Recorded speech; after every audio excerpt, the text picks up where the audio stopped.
Colts. What are you expecting to see from this one, Nate? Looking at you with 60 seconds on the clock.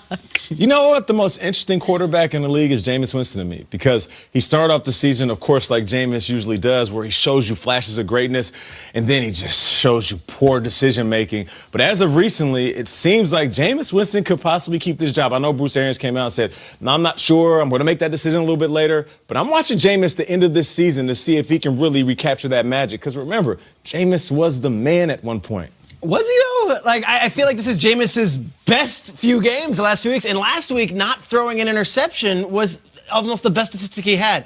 I look at history in this, all right? Yeah. The Colts, they're trending in the wrong direction. But the Bucs, Shaq Barrett, who's a guy that no one really was talking, might break the Bucs franchise record in sacks. In a franchise that's had Derrick Brooks and Warren Sapp. It's crazy. Shaq Barrett's on that pace. Let's see if he can do that against that really good Indianapolis offensive line. You know what the worst part is? Friday morning at my house, they pick up the garbage. So Thursday night, I have to take out the cans. Yeah. I missed the whole Aikman thing. I was taking the garbage out. I got back to my phone, and everybody's texting me. That's so cool.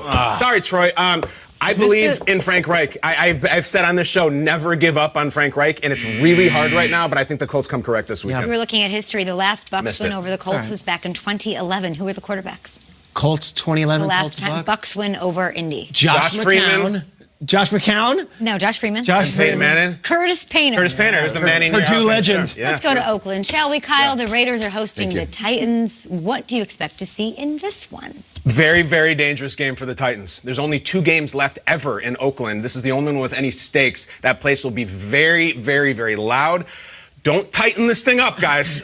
You know what I mean. Don't tighten this thing. You got it all going on. Huge game. It's going to be a tough atmosphere, but I think Tennessee wins. Yeah, don't tighten it up. I would say tighten the screws, because you're right. You go up against a team where you feel like you can beat, but then the crowd is going to be into it. You've been talking about it all year. The games that are left there, the crowd is going to be just raucous. But I believe in Tannehill. And Derrick Henry, I don't think there's any better running back in the month of December. So I'm looking for the Titans to have a blowout win. The other Derrick, though, Derek Carr is 7-1 in his last 8 home games. You know, I love playing that, like, broadcast, like, TV. Like, here, I'll give you the, all right, Patriots are playing the Chiefs in that window on CBS. I think about 2% of the country is going to be watching the Titans. It's okay. That's what's been the story the last month. The Titans under the radar, just getting things done. Titans go into Oakland and win. It's another win. They're back in this playoff thing. It doesn't matter if anyone's watching. They're doing it.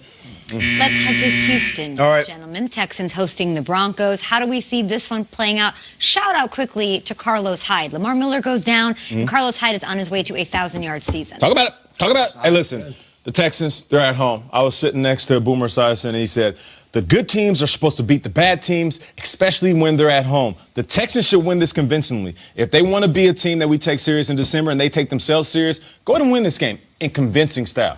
They have a history this year of having big wins followed by letdowns. This is a tricky, important game because it doesn't jump off the marquee. And with what's coming down the pipe, we've talked about it a lot.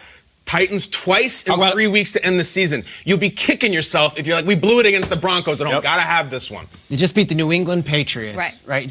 You gotta beat the Broncos. Gotta beat rookie quarterback Drew Lock, and it shouldn't be a problem. And I think this is a big game going into those Titans games. Again, Kyle just said it. 2 of the last 3 are against very strange. That's right in your head. You never see that from the NFL schedule makers. Go take care of business in your building. But with that said, Drew Lock and those Broncos coming off that win, nothing to lose. You know they're going to be Let it chuck it. Let's ruin everybody's season. And something about the way that team rallied around Drew Lock, it could get interesting. Before both teams play this week's games, are you more confident right now in the Texans or the Titans? Because you talk about both.